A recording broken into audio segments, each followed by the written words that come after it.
I'm going to run you through, as fast as I possibly can, the quick look at the history of art education in Pakistan, with the objective really of putting it in the context of all education.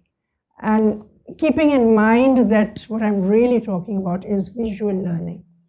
And those of you who are pretty soon going to be talking about people like Piaget will understand that visual learning is really a very important component of all kinds of learning and understanding the world and observing the world and taking care of putting into some kind of context what you are seeing. Okay.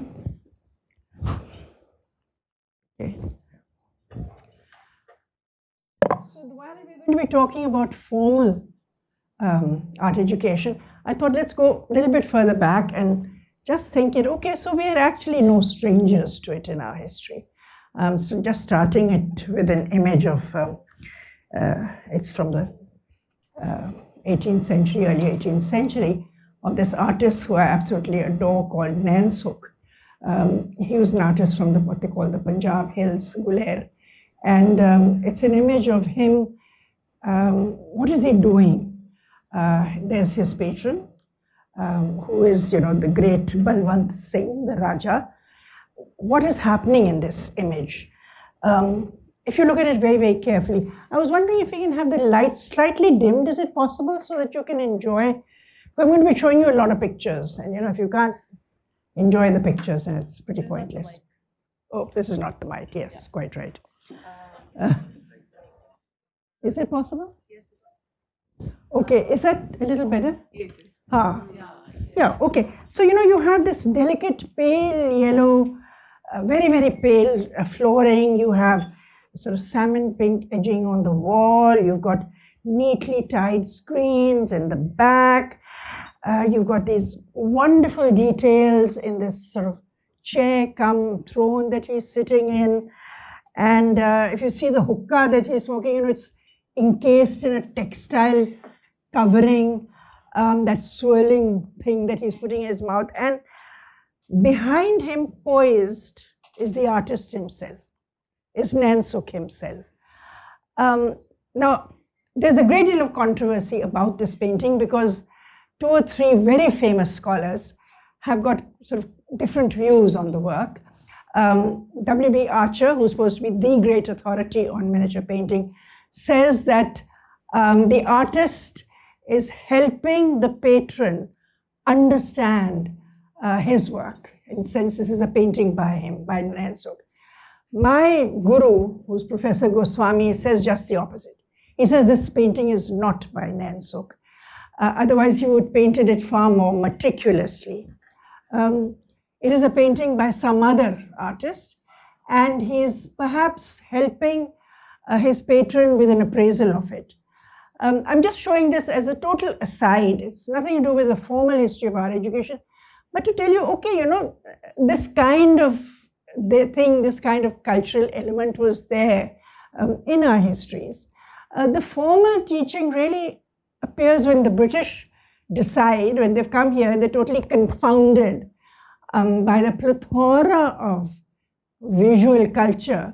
They decide, okay, so let us set up some art schools, which are they called industrial art schools, mainly because they wanted to sort of bring some order.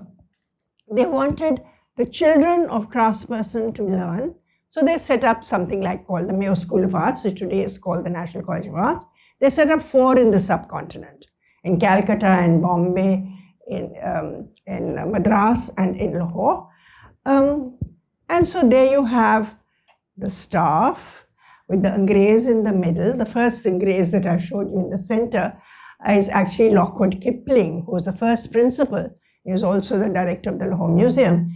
And standing with him is his son, Rudyard Kipling. He was a sculptor. You can see the first crest of the school. What was this school doing? The prospectus, by the way, is of the Mayo School of Arts and it's post-partition.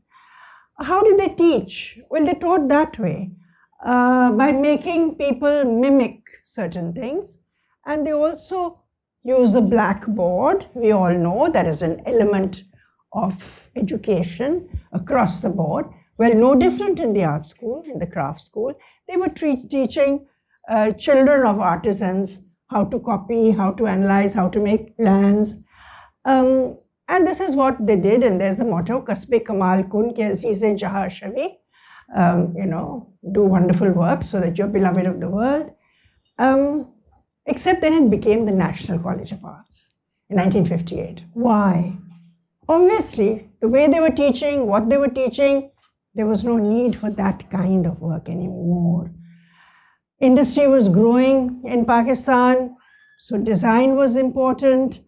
They were no longer able to look at the way that the British worked, so they wanted something different. So the government decided, okay, a modern art and design school, 1958. And the first principal was an American, who was my teacher also, Professor Sponenberg. He's a sculptor, came from America. They scouted around the world, and he set up a team. What was their point of view? They said, okay, let's not chuck everything out from the Mayo School in which you were teaching people how to work in wood and metal and lacquer. Keep that, but also bring in art history, bring in new ways of making art.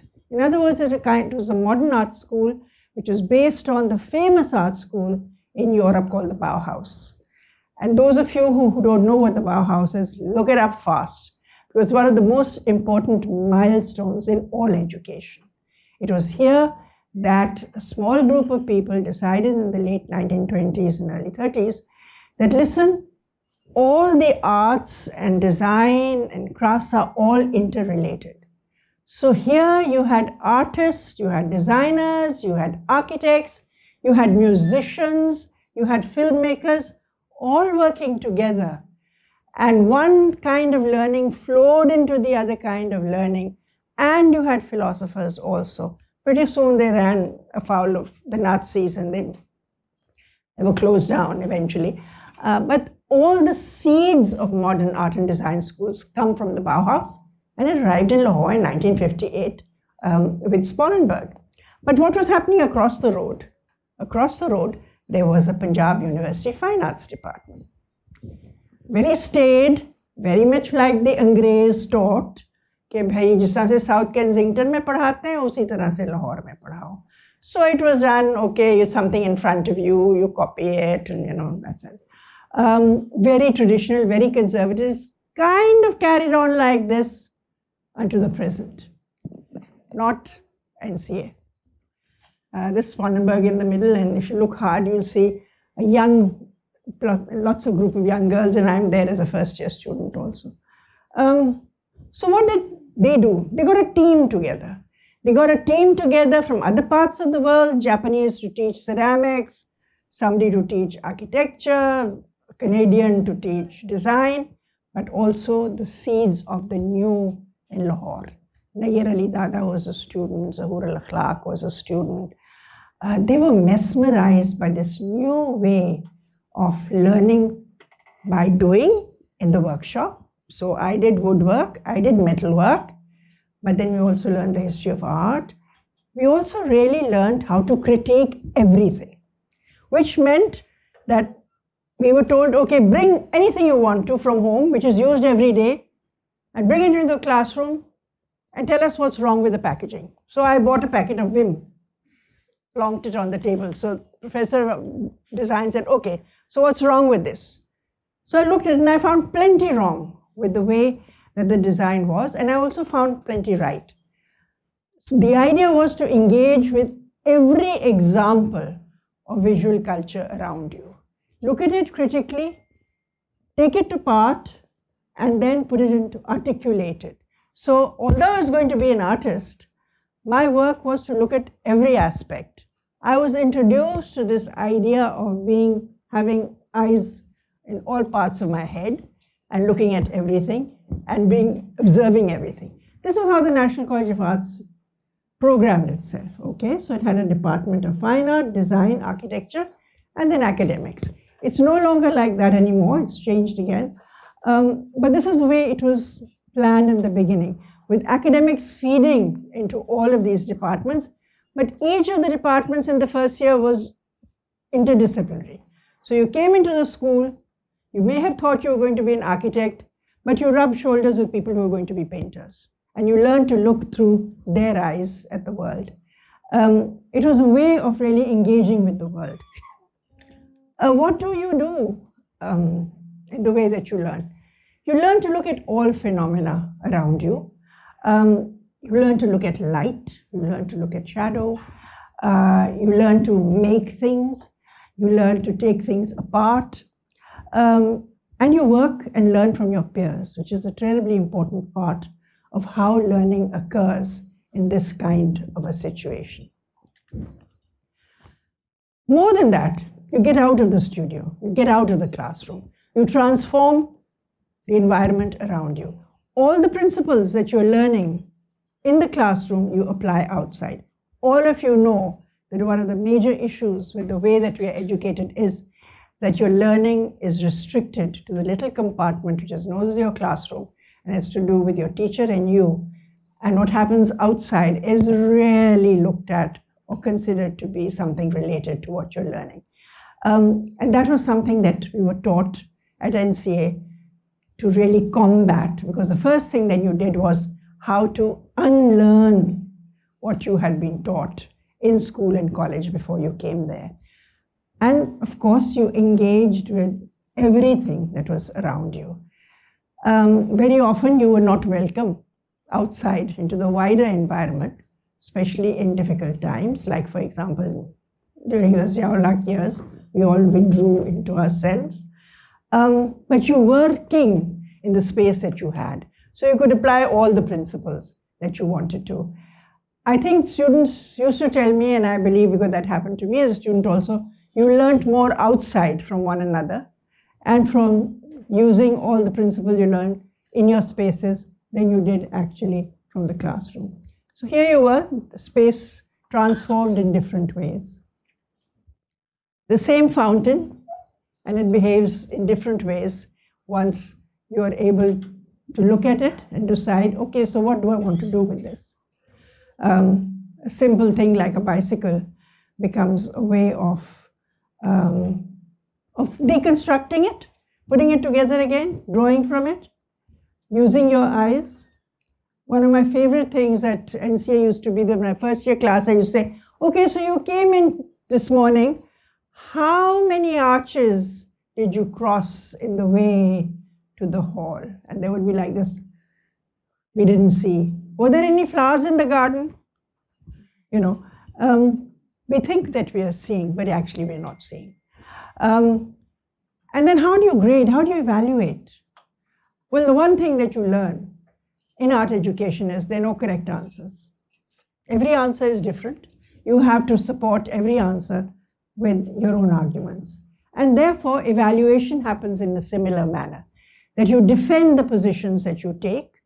And then, so people say, you know, people who are not part of the art world, so you say, in that case, then everything is right. To a certain extent, yes, but that you don't stop there. You say, okay, so up to this point, this seems to be fitting the question, but then a new question arises from there. So what was the need of a different kind of model, which was the Beaconhouse National University, which I taught at NCA for 30 years, and I was part of the opening team at BNU.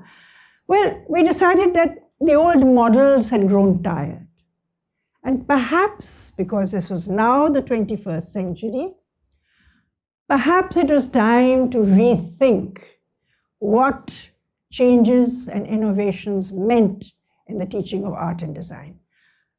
So we totally, you know, threw out the syllabi, the curriculums of things that I had grown up with and I had lovingly put in place, thinking, no, let's put our heads together and find a new reason to teach art and design in the 21st century. And of course, technology would play a very, very big role in this new environment.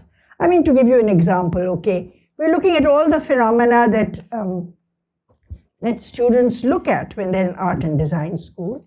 Like, for example, there's the phenomena of light. And, but then you go back and say, okay, so how do you rethink light? And so you look at a piece of writing like this that your students were given at BNU and say, okay, light. Ever since we crawled out of that primordial slime, that's been our unifying cry. More light, sunlight, torchlight, candlelight, neon, incandescent lights that banish the darkness from our caves to illuminate our roads, the insides of our fridges, big floods for night games, tiny flashlights for those books we read under the covers when we're supposed to be asleep. Lights is more than wattage and foot candles. Light is metaphor, light is knowledge, light is life.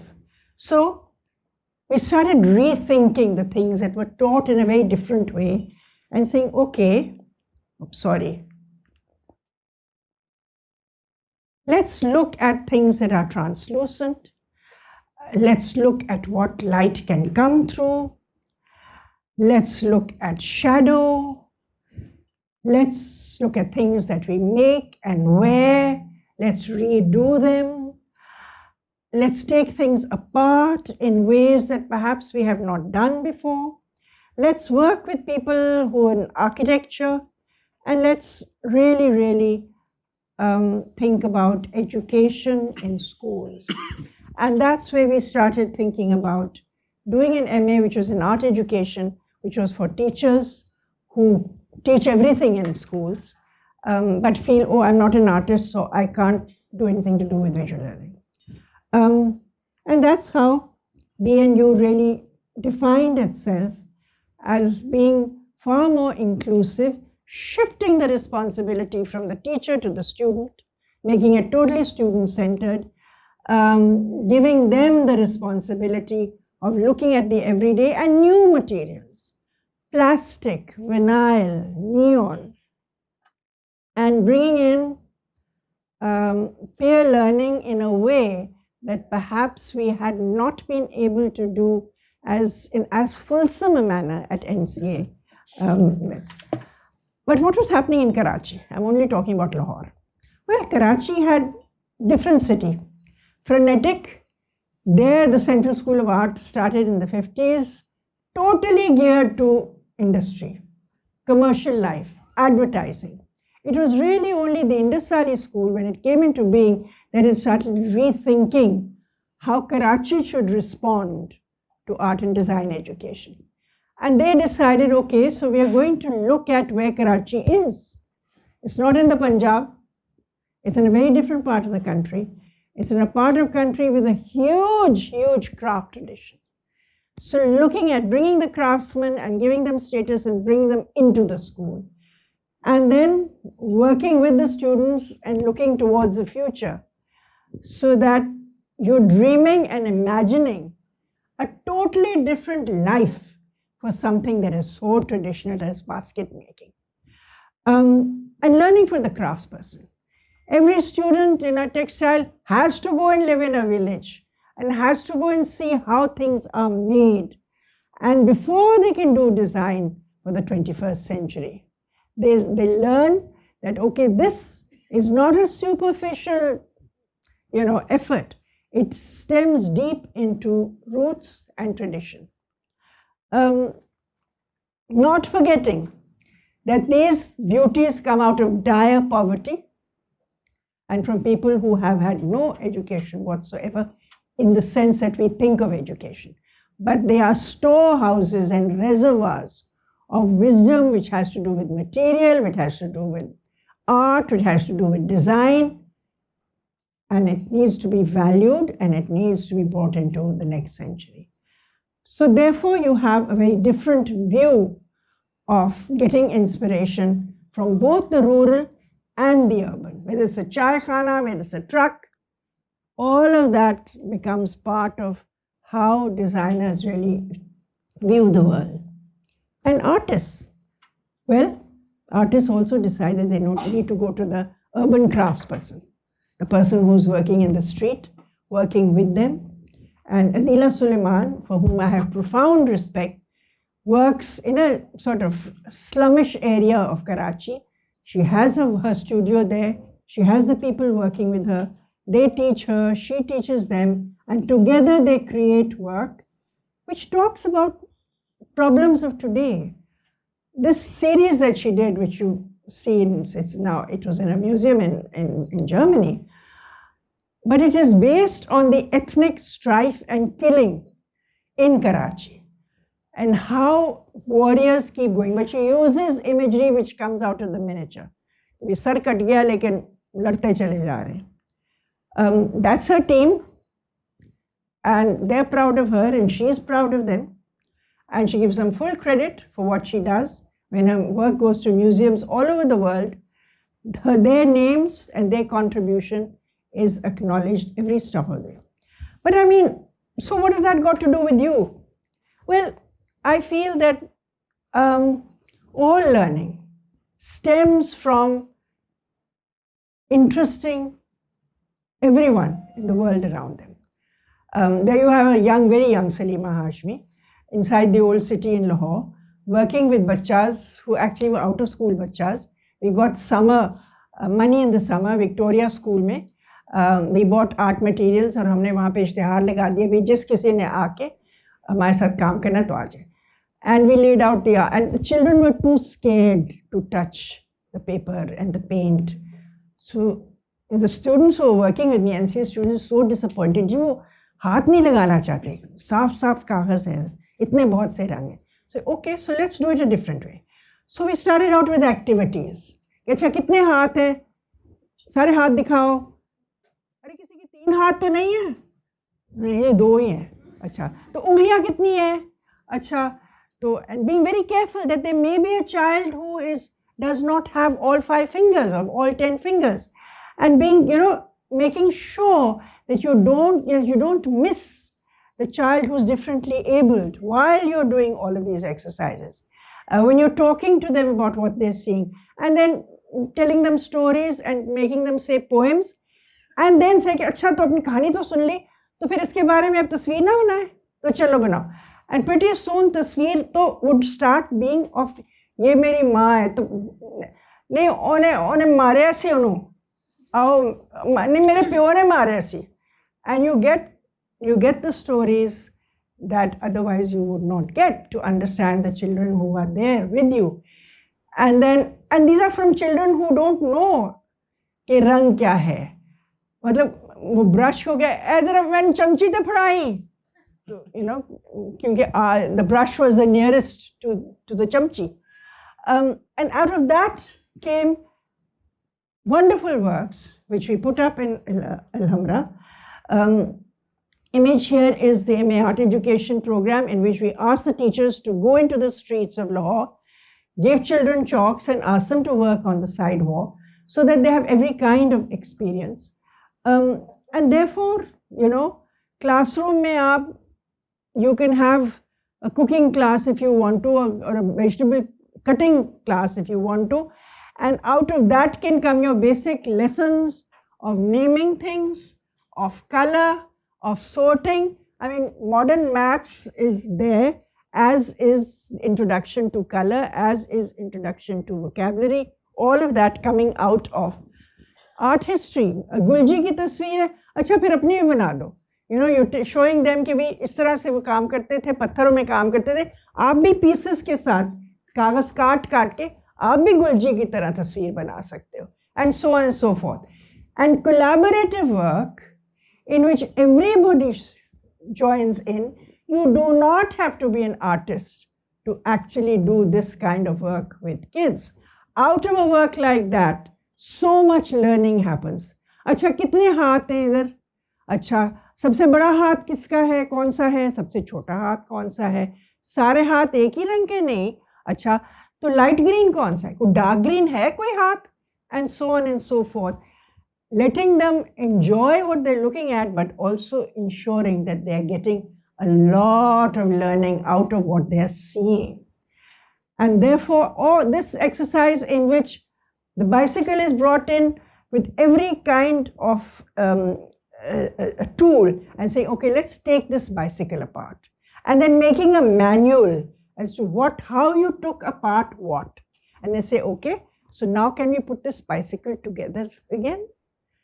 Manual आपने बना लिया कि भाई इस तरह से जो था चीज़ों को अलग अलग किया था, क्या उसी तरह से बाइसिकल को जोड़ भी सकते हैं? And maybe you make a new object and say, okay, so this is an object for the future. I hope I made the point that actually art education is intrinsically linked to every kind of learning and education, and you certainly don't have to be an artist to be leading this kind of learning in your classroom. I think we leave it at that, and let's have some gupshup.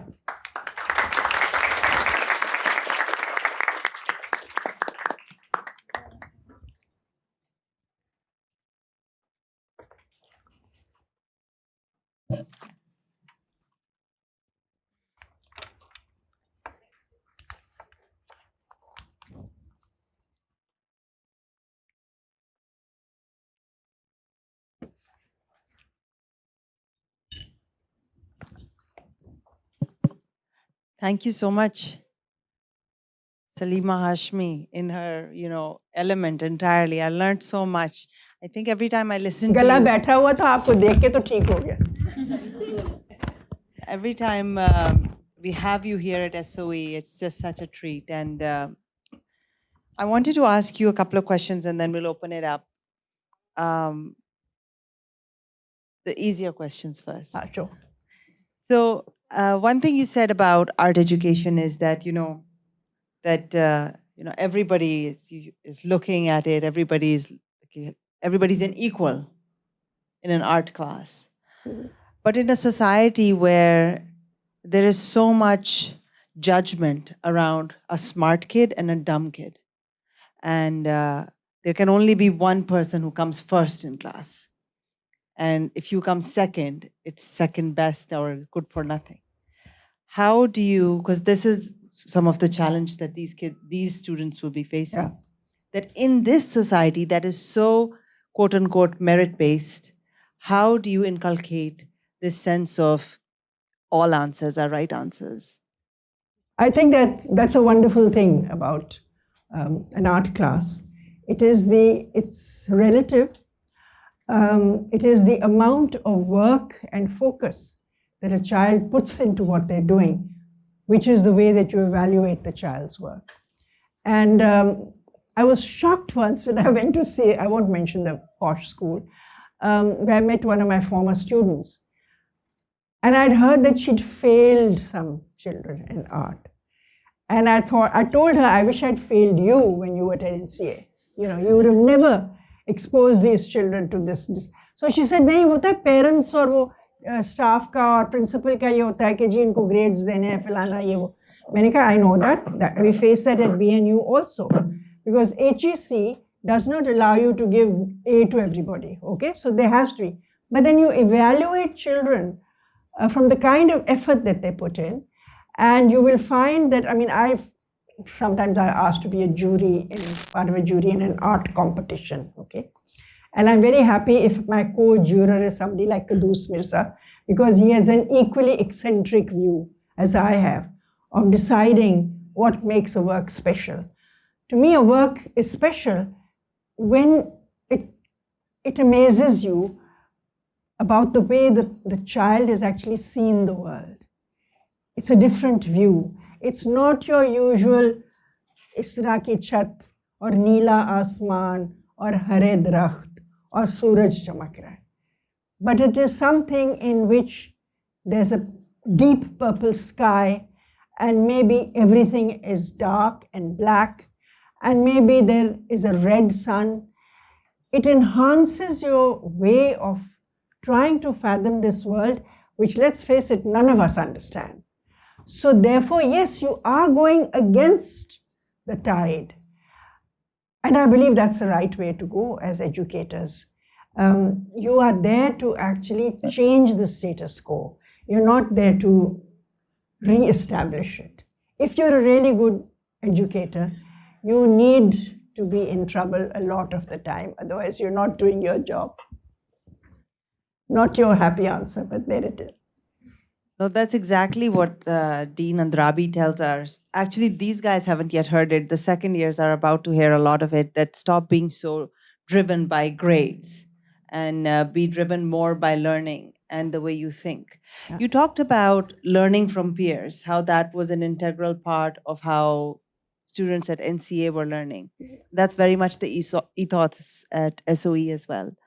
So, how can one maintain their individuality and draw that kind of a picture with a purple sky and a red sun, while also be cross-pollinating with their peers? I think peer learning, collaborative work, all of these actually gives more room for individual growth and development, because you suddenly see another person's point of view. Your own point of view is being tested, and you learn to develop your own point of view because there is a kind of a difference. But also, I find at least that students are so willing to learn in a group, and they're far more tentative and unsure if they're waiting for your approval, the teacher's approval. It is much easier when it's a group and they are actually getting one another's approval, questions, testing, and eventually the solutions that they arrive at, they'll be individual solutions, Sometimes you give a group work and you tell them to come up with a group's answer. There again, it's an interesting political exercise because they have to convince one another so that they do have a collective answer. To me, that is preparing them for a democratic society, which we don't have at the moment because we believe कि बस वो एक ही बंदा है, वो जो कहता है वो सही है, बाकी हम चुप कर जाएं तो बेहतर. Speaking of, my final question. So you spoke about how under the Zia regime, all these pluralist thinking people had to sort of go behind under the radar. Can you speak a little bit about the revival of the arts? So you were coming out because the time of reductionism and singularity in thought, where there was only one right answer and only one right way of being a Pakistani citizen and a Muslim, that lasted much longer than General Zia. That lasted throughout the 90s and well into the 2000s. How did the plurality of thinking and identity have a दिलचस्प revival? चीज़ है, जितना ज़्यादा जबर होता है ना, जितनी ज़्यादा ऑप्रेसिवनेस होती है ना, उतना ही आर्टिस्ट, शायर, राइटर, क्रिएटिव शख्स जो होता है ना, उतना ही ज़्यादा उभरता है. Because the resilience in every human being is such that the most creative people will challenge what everybody thinks and what everybody does. The artist is there to challenge the status quo. The educator is there to challenge the status quo. Yes, it was very difficult during Zia's time, but the most interesting works happened during that time also. दिखा नहीं सकते थे हर एक को. I could not show my work in a government gallery. That's why I started a private gallery. कि उसमें हम दिखा लें, और ऐसे लोगों को हमने वहाँ पे इनवाइट किया काम दिखाने के लिए, क्योंकि गवर्नमेंट गैलरी में नहीं दिखा सकते थे. कभी कभी ऐसे चक्कर भी हुए. Anwar Saeed, who's now of course a very well-known artist, he had his first show and he had done 2 or 3 works which were obviously aimed against the military. And the next morning, उस ज़माने में मुस्लिम अखबार होता था, इस्लामाबाद में था, तो कोई कमेंट हुआ था उनके काम के बारे में कि जी बड़ा दिलचस्प काम है, नया आर्टिस्ट है, उसे काम है ये. मैंने वो पढ़ा, मैंने कोई मारे गए. Somebody is going to come now. So we dashed to the gallery. We quickly took down those 2-3 works and we put up 3 landscapes. Sure enough, as we finished, तो आगे 2 जो होते ना सरकारी टाइप, सफ़ेद शलवार कमीज़, कट से पता चल जाता है कि कहाँ से आए. तो आके उन्होंने देखा, कहते हैं कि अच्छा तो ये है एग्जीबिशन जो कल. जी. अच्छा, अखबार में तो कुछ और लिखा था. मैंने कहा जी अखबार वालों को तो आपको पता है, आप ना पढ़ा करें अखबार में जो लिखा है, वो कभी भी कोई ठीक बात करते हैं. हाँ जी आप ठीक कह रही हैं, बिल्कुल सही. So but the thing was, yeah, it was difficult, but I take my hat off to the Pakistani artists, writers. I mean, उस ज़माने आपकी शनाहिद की शायरी आप पढ़ें, you look at what, Madiha Gohar Joka ka dekhe, whatever. The works, it was the time in which you had to find ways and means of saying what you wanted to say. Yes, अपना गर्दन कटवाने की किसी को शौक नहीं है. You find ways, इस तरह के metaphors इस्तेमाल करें, इस तरह के तरीके निकालें कि भाई आपकी बात समझने वाले समझें, लेकिन आप अपने वक्त की शहादत देने के लिए. You are there as a witness for your time. It is important that you bear witness if you are to be remembered. वरना सरकारी तो बहुत सारे हैं, फाइन, उनका भी रोल होता है सरकार को खुश करने के लिए और उनको महसूस हो कि भी हम बहुत अच्छे हैं और हम बड़ा उम्दा काम कर रहे हैं. No harm. It's a choice that individuals make. But certainly, I think Pakistani art today internationally is very respected because it rocks many boats. And that is why, you have people like Shazia Sikandar or Imran Qureshi or whatever who are respected the world over. And, why does the world remember Jalib or Faiz or whoever, Faraz? Because they spoke truth to power. So I feel that resilience होती है एक इंसान में, and I think वो appreciate होती है. It's not कि appreciate नहीं होती. I believe that a good educator teaches children, young people to question everything. किसी कोई गोली हजम करने की जरूरत नहीं है, कितनी भी मीठी हो, हर चीज को question करें. Then it's your choice, how sharp you are, how many questions you ask, what are your answers, and everybody comes up with different answers. A good teacher respects that. So we'll take a few questions. Do you remember the rules? Say your name. Question is short and it ends with a question mark. Yes? All right. Yeah, sure. I guess the rule doesn't apply. I'm Tahan Andarabi. Salima, दो चीजें. First of all, it's very reassuring and assuring to hear this talk. And I think you made the point that art education in some ways is just like any other education, and that's very true. Because a lot of the way, at least some of us think about education, is coming from like a social science background, and social science is in some ways is all about observation.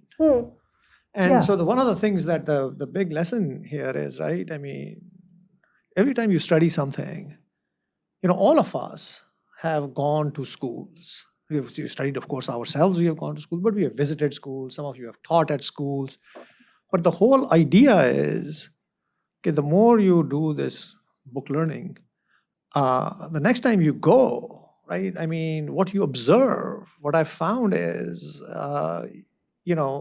3 people will go in and they will look at a setting, but what you can pick up, the equity of your observation, in some ways is essential in kind of social science. I think that's really one of the keys. Okay, I have a question. मैंने 5 साल के बच्चों को पढ़ाया था in England.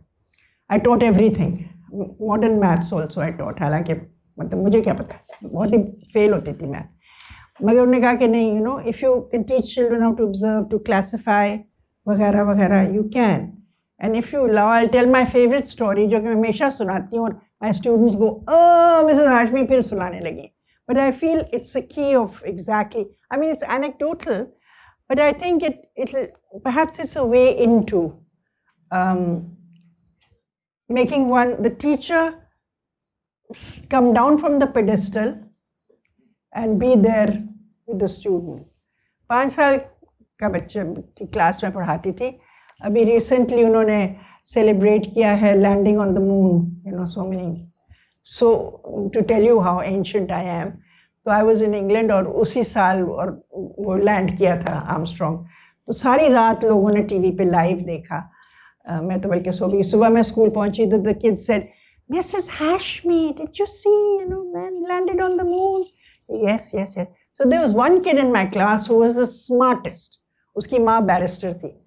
तो और बड़ी अच्छी paintings बनाता था. So he said, I would like to make a painting about space. And it happened last time. Sorry. Wonderful. So मैंने एक बड़ा सा कागज है बस रोल था कागज का जो कि खास कोई पेंटिंग बनानी होती थी. So he said, I have to go do it in the corridor because there's not enough room. I said, okay, take it to the corridor. बड़ी खुश हुई कि बड़ी अच्छी पेंटिंग लगाएगा, वो नोटिस बोर्ड पे लगेगी, प्रिंसिपल मुझे बड़ी शाबाश देगी. So मैं कोई आधे घंटे 40 मिनट के बाद I went out and you know he had painted that lovely piece of paper black from one end to the other end. It was just black. My face kind of dropped and I remembered the nahi. So I said, oh, very nice, Matthew, very nice. So tell me about your painting. What is it about? About space. And you know, I thought, my God, सारी रात हम देखते रहे हैं कि भी वो जो astronauts थे, they were looking out into blackness, into space. And that is what the child had painted. He had painted space. And stupid me, who wanted a painting that should go up on the notice board with spaceships and falana and imkana. And this was the truest depiction, could it be? So, you know, observation and being open to the idea that my observation is different to your observation. Yours is a different set of eyes. The first class that I used to teach drawing in NCA used to be, okay, so there are 30 people in this class. We have 30 pairs of eyes, 30 sets of hands, 30 sets of brains which have had totally different experiences. If anybody's drawing looks like the next person's drawing, I'll kill that person. You have to have 30 individual answers. And I think that, you know, that's the toughest thing for a teacher to accept, that they don't have all the answers, you know. But I think if one can truly believe that, so that when a child asks a question, you say, I don't really know, but shall we find out? I was famous at NCA कि Mrs. Hashmi को drawing करनी नहीं आती, क्योंकि उनसे पूछो ये किताब कैसे बनाती हैं तो कहती हैं मुझे नहीं पता. मगर ये है कि मैं तुम्हें देखना बता सकती हूँ कि किस तरह से देखो. So, you know, observation is the key.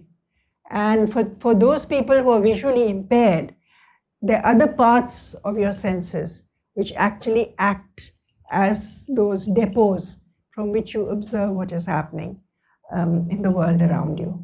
And if you are in a position in which you are teaching children or adults in which they are differently abled, you as a teacher will be challenged to finding out how to help them find out more about where they are and what to do about the information that they gather. Did you have a question as well? Assalamualaikum. My name is Shiva Ajmal. Just a brief question. First, I've had this opportunity to work with two schools in Peshawar. One was a school for street children, and the other was an orphanage, the SOS Children's Village, Peshawar. We had this idea from a Finland-based organization called 100 to develop playgrounds in the school. So we use these tires that are basically sold on the roads, and we took the tires, and using the tires, we built some swings and these slides and some benches for them in the school. So we were actually, and you know, those kids, they're basically come from very low-cost families. But the way they were able to paint the tires, cut them and redesign them, and we had used these planks of woods that basically जो लोग फेंक देते हैं. So using those tires and planks of wood, we were able to create two playgrounds in two different schools. And I was amazed to see those kids, they were equally capable of doing some creative work जो कि elite schools में बच्चे कर सकते हैं. My question is, what do the schools need in order to inculcate and nurture this sort of creativity in schools for kids? Yeah, that's a tough one. Because you're going into, you know, when you're going into a school or going into a setup in which they think they have the answers and you're supposed to fit in. It's terribly tough. But I also feel that the students' work is the most convincing thing. I mean, as I said, मैंने 5 साल के बच्चों को पढ़ाया, उनमें से कई तो थे, they were toba, you know. There was this one kid, and I've told this story 100 times before also, who was, I mean, the headmistress gave that kid to me because she thought, okay, you're an artist, maybe you can deal with this child. 2 elder brothers always in trouble with the police. Mother was an alcoholic. Father had left the house and gone off. Boy was constantly, you know, chundiyan vad raha hai sabko aur kuch baith nahi raha, coming to the class like a bazooka.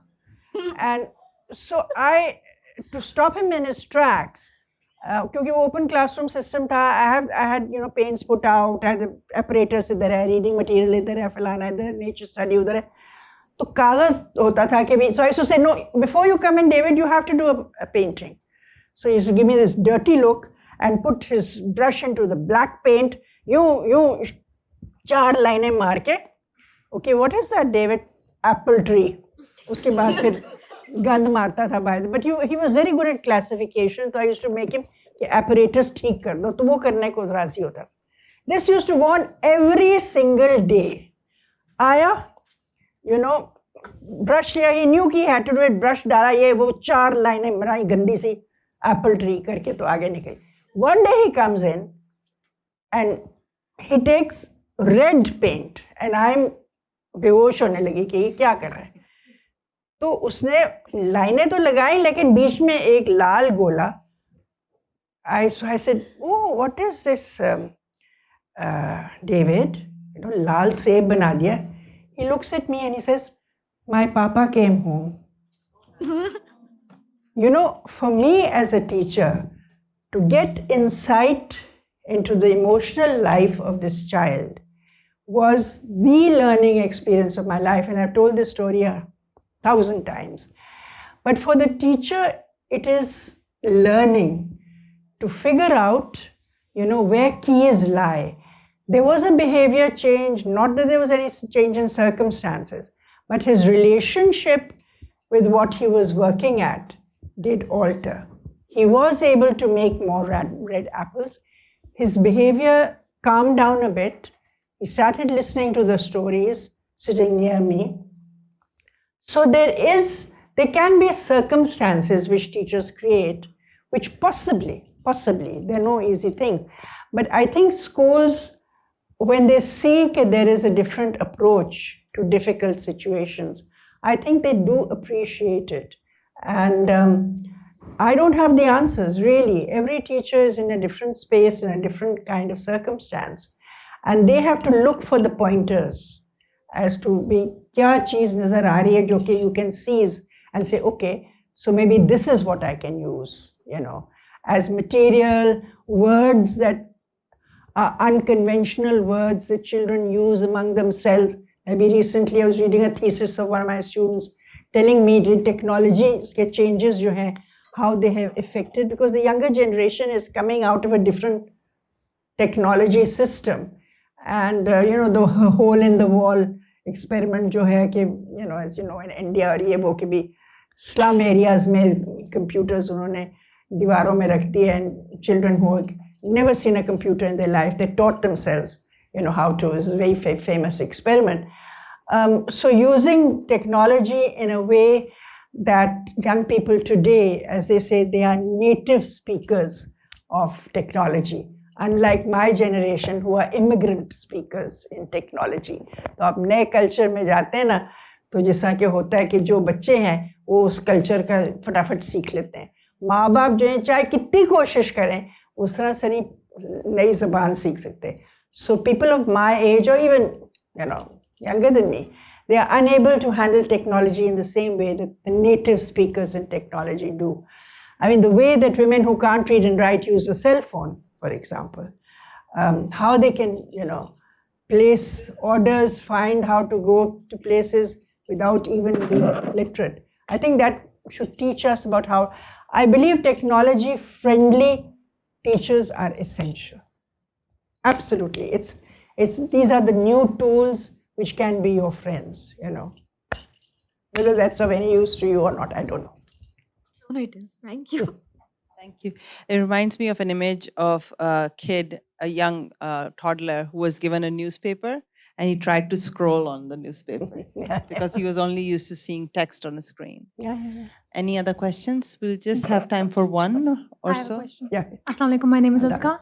I would like to know that over the course of time, how did you balance two things? According to my understanding, structure inherently contradicts creativity, and without structure, you cannot have things going as well. So, how did you manage to balance that Balancing structure, and creativity to come out of your students? you have to structure creativity.